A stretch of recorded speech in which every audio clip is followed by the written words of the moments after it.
இதுல இடியாப்பம் புளியறது கஷ்டமா இருக்கிறதுனாலதான் நம்ம இடியாப்பக்காரரை தேடிக்கிட்டே இருக்கோம். கடைசி வரைக்கும் இடியாப்பக்காரரை பிடிக்க முடியாத காரணத்தினாலதான் நம்ம சிவகாசி சாந்தி மடத்துல இப்படி ஒரு ப்ராடக்ட் கொண்டு வந்திருக்கோம். இதுதாங்க பீஜன் பிராண்டோட electric idiyappam and noodles maker. இதுல ஒரு மெயின் மெஷின் வரும். அதை சார்ஜ் பண்றதுக்கு ஒரு சார்ஜ் கேபிள் இருக்கும். நம்ம பிழிகிற மாவை இதுல வைக்கிறதுக்காக ஒரு சில்வர் பேரல் ஒண்ணு இருக்கும். அப்புறம் மெஷர்மெண்ட் பிளாஸ்டிக் கப்பு ஒண்ணு. நமக்கு பிடிச்ச இடியாப்ப சேஃப்ல எடுக்கிறதுக்காக 6 அச்சு இருக்கும். இந்த மெயின் என்ஜின்ல வந்து பாத்தீங்க அப்படின்னா சார்ஜ் பண்றதுக்காக அடியில வந்து சார்ஜ் கேபிள் இருக்கும். அதுல நீங்க சார்ஜ் போட்டீங்க அப்படின்னா இதுல இண்டிகேஷன் காட்டும் ரெட் கலர்ல. இதுல 3 ஆப்ஷன்ஸ் இருக்கும். On, reverse, centre button own press பண்ணீங்க அப்படின்னா ஸ்டாப் ஆயிரும். இதுல நீங்க முன்னாடி மாவு வச்ச கிண்ணத்தை வந்து மாட்டிட்டு ஆன் பட்டனை நீங்க பிரஸ் பண்ணீங்க அப்படின்னா இந்த ராடு வந்து உங்க மாவை வந்து புஷ் பண்ணி இடியாப்ப மாவோ நூடுல்ஸாவோ வெளியே வரும். இப்ப நீங்க ரிவர்ஸ் பண்ணணும்னு நினைச்சீங்க அப்படின்னா இந்த கீழே 6 இருக்கும். அதை நீங்க புஷ் பண்ணீங்க அப்படின்னா ராடு வந்து உங்களுக்கு பின்னாடி இழுத்துக்கணும். இப்ப நீங்க ஆஃப் பண்ணணும்னு நினைச்சீங்க அப்படின்னா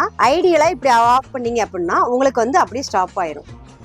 இந்த பேரலுக்குள்ள நீங்க மாவு போட்டுட்டு இதுக்குள்ள விட்டு இந்த ராடும் இந்த கேப்பும் நமக்கு லாக் ஆகணும். லாக் ஆனதுக்கு அப்புறம் தான் நீங்க மிஷின் ஆன் பண்ணணும். இதுல 6 மாடல் அச்சு இருக்கிறதுனால நமக்கு தேவையான அளவுக்கு இடியாப்பம், நூடுல்ஸ், முறுக்கு அந்த மாதிரி நிறைய நம்ம சுட்டுக்கலாம். இந்த பீஜன் பிராண்டோட எலக்ட்ரிக் இடியாப்பம் மேக்கரோட பிரைஸ் பாத்தீங்க அப்படின்னா 2026 ரூபாய். இதோட சேர்த்து ஒரு ஸ்டீல் செராமிக் கோட்டட் தவா ஃப்ரீ. இந்த ஸ்டீல் தவா பாத்தீங்க அப்படின்னா சூப்பர் குவாலிட்டியில இருக்குங்க. இதுக்கு மேல வந்து செராமிக் கோட்டிங். இதோட திக்னஸ் மட்டும் 2.5 mm. இந்த தவாவோட சர்க்கிள் பாத்தீங்க அப்படின்னா 28 சென்டிமீட்டர். தவாவோட ஹேண்டில் பாத்தீங்கன்னா 2 பக்கம் நல்லா ஸ்ட்ராங்கா பஞ்ச் பண்ணிருக்காங்க. நல்லா பிளாட் சர்ஃபேஸ்ல இருக்கறனால நீங்க இண்டக்ஷன், செராமிக் அடுப்பு எதுலலாம் நீங்க வச்சுக்கலாம். இந்த 2 ப்ராடக்ட்டும் சேர்த்து 2026 ரூபாய் பர்ச்சேஸ் பண்றதுக்கு கீழே உள்ள நம்பருக்கு கால் பண்ணுங்க. நேர்ல பார்த்து பர்ச்சேஸ் பண்றதுக்கு சிவகாசி சாந்தி மடத்துக்கு நேர்ல வாங்க. ஆன்லைன்ல பர்ச்சேஸ் பண்றவங்களுக்கு இந்த பிரைஸோட சேர்த்து ஷிப்பிங் சார்ஜ் எக்ஸ்ட்ரா வரும். இந்த மாதிரி டிஃபரெண்டான ப்ராடக்ட்ஸ் பத்தி தெரிஞ்சுக்கிறதுக்கு சிவகாசி சாந்தி மட பேஜை ஃபாலோ பண்ணுங்க. தேங்க்யூ.